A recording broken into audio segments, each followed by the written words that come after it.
Welcome back.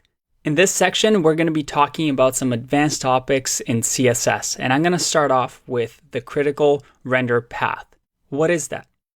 Well, we always should know how things work underneath the hood so we can make our websites as fast and reliable as possible. So based on what we've built in the previous section, let's look at what's happening underneath the hood.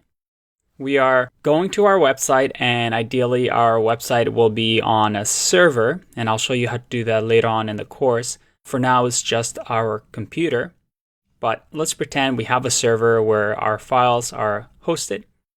When we go to our website, we'll call it coolwebsite.com, we request the HTML file, and the browser now sees our HTML file.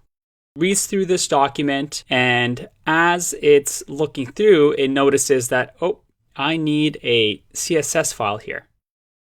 So it goes back, makes another request, and says, hey, can you please give me a CSS file as well? The server says, yep, no problem. Let me grab that for you. Grabs the CSS file.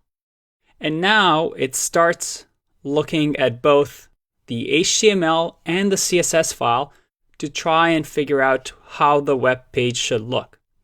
But then it also notices that, hold on a second, I need some fonts as well. So it goes to this address and looks for a font. Again, the website now asks the website that the fonts are hosted at.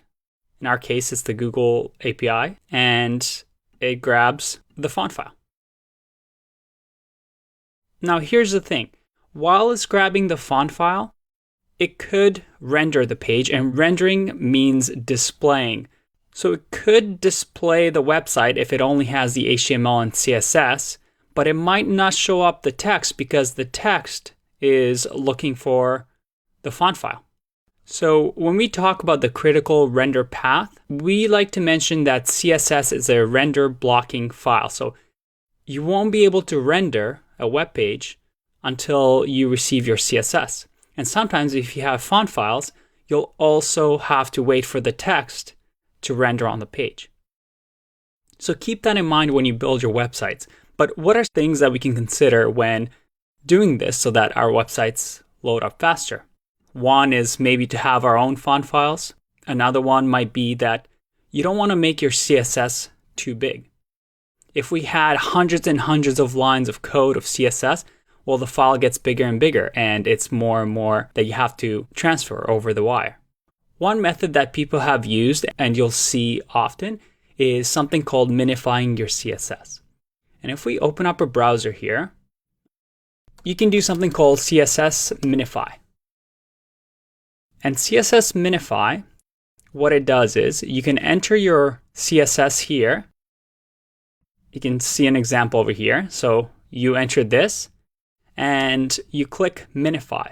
And what minify does, it removes all the white space. So everything is on one line, just really tiny together. So even though it's the same CSS, it technically makes the file a little bit smaller so that the number of bytes that you're sending over the internet is a lot less. And you'll see that technique used in JavaScript as well, and we'll talk about that in that section. But that is the critical render path, a path that a website takes to display something to the user.